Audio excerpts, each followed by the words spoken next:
Pocos nombres en la historia provocan tanto escalofrío como el de Joseph Stalin. Este hombre, que gobernó con puño de hierro, construyó un imperio basado en el miedo y condenó a millones al sufrimiento.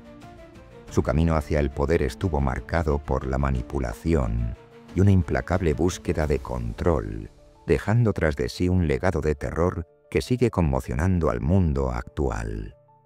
Joseph Vissarionovich Dukashvili nació en 1878 en Gori, Georgia, en un entorno humilde. Su infancia fue complicada. Tenía un padre alcohólico y violento que creaba un ambiente tenso en casa. Joseph no gozaba de buena salud y contrajo viruela, enfermedad que le dejó cicatrices permanentes en el rostro, afectando su autoestima y su forma de relacionarse con los demás. A pesar de estos obstáculos, Joseph demostró una inteligencia excepcional y una memoria prodigiosa. Completó la educación primaria en solo un año. Aunque destacaba académicamente, su carácter reservado y su mal humor lo distanciaban de sus compañeros, posiblemente como resultado de los problemas familiares y las burlas que soportaba. Su madre, muy religiosa, se esforzó para que Joseph ingresara en una prestigiosa escuela religiosa, con la esperanza de que se convirtiera en sacerdote. Hablaba georgiano como lengua materna y aprendió ruso más tarde, conservando siempre su acento de origen. Sobresalía especialmente en religión y geografía, además de aprender griego y mejorar su ruso. Obtuvo una beca por sus excelentes calificaciones, lo que disgustó a su padre, quien quería que siguiera sus pasos como zapatero. Un accidente con un carruaje le causó una deformidad en un brazo, lesión que años después le evitaría participar en la Primera Guerra Mundial. Su padre pagó los gastos médicos, pero insistió en llevarlo a trabajar como aprendiz en la fábrica de zapatos. Su madre logró que regresara a la escuela, aunque su padre cortó entonces todo contacto y apoyo económico. Con 16 años, Joseph terminó la secundaria con calificaciones sobresalientes, lo que le permitió conseguir una beca para el Seminario Teológico de Tiflis, una de las instituciones educativas más prestigiosas de la región. Allí se suponía que se prepararía para el sacerdocio, pero el destino tenía otros planes para él. Hasta 1896, Joseph había sido un estudiante modelo, pero comenzó a interesarse por literatura no religiosa y por la historia mundial. Aunque mantenía buenas notas y seguía asistiendo a la iglesia, su mente empezaba a albergar otras ideas. Un suceso crucial ocurrió durante la coronación del zar Nicolás II, cuando una multitud murió pisoteada debido a la negligencia de las autoridades. Este incidente, conocido como la tragedia de Yodinka, hizo que Joseph cuestionara su fe y su vocación religiosa. El descontento general con el gobierno zarista, especialmente intenso en Georgia, influyó profundamente en Joseph. Se integró en grupos clandestinos contrarios al zar y favorables a la independencia georgiana. Muchos de sus compañeros eran marxistas, seguidores de una ideología socialista. En 1899 fue expulsado del seminario por difundir ideas subversivas. Trabajó brevemente como tutor privado y después en el Observatorio de Tiflis, lugar que servía como punto de reunión secreto para miembros del Partido Laborista Socialdemócrata, organización a la que Joseph se unió. Se convirtió rápidamente en un agitador político clandestino, participando en protestas y huelgas.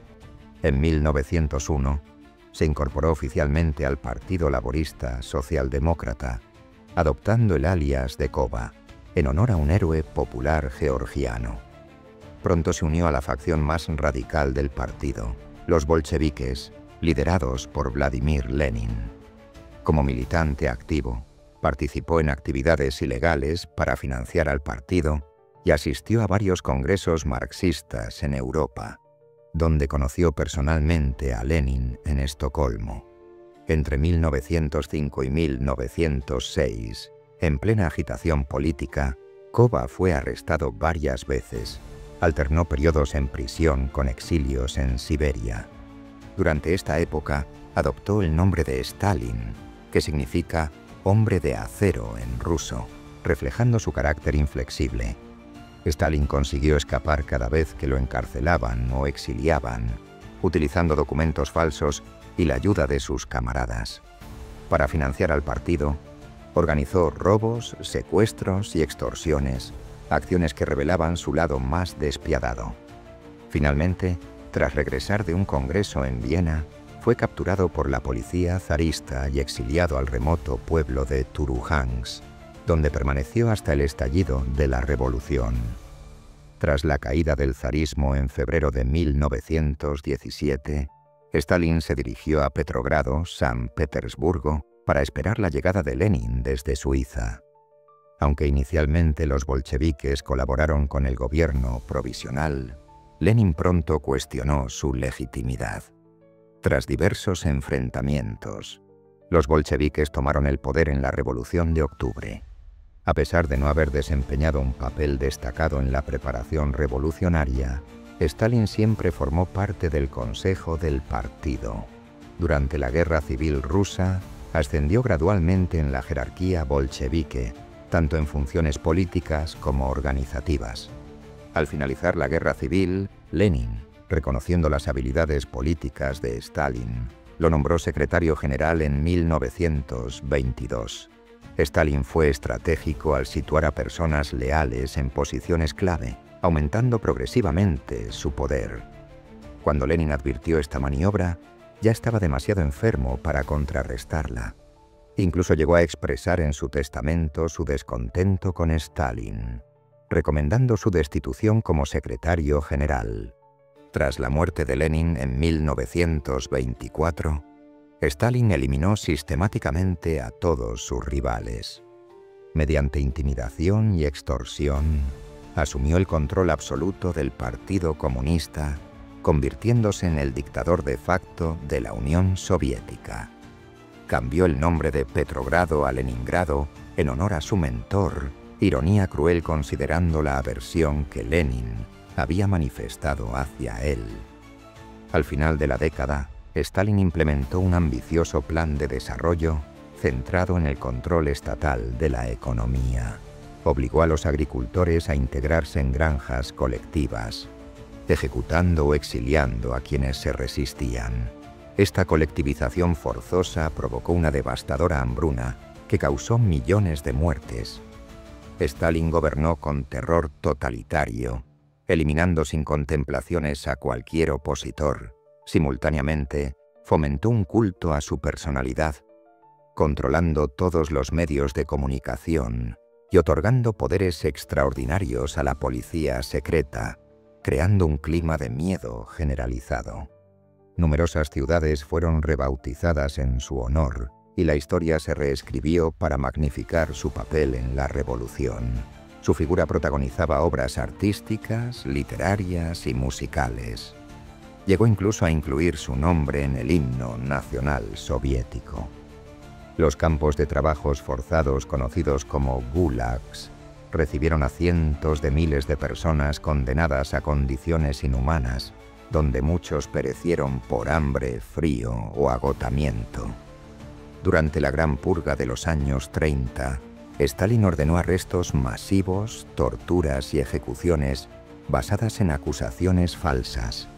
En octubre de 1935, visitó a su madre gravemente enferma por última vez, pero no asistió a su funeral, evidenciando su frialdad emocional, incluso hacia su familia más cercana. En 1939, al borde de la Segunda Guerra Mundial, Stalin y Hitler firmaron el Pacto de No Agresión. Confiando en el cumplimiento alemán, Stalin aprovechó para ocupar territorios en Polonia, Rumania y los países bálticos.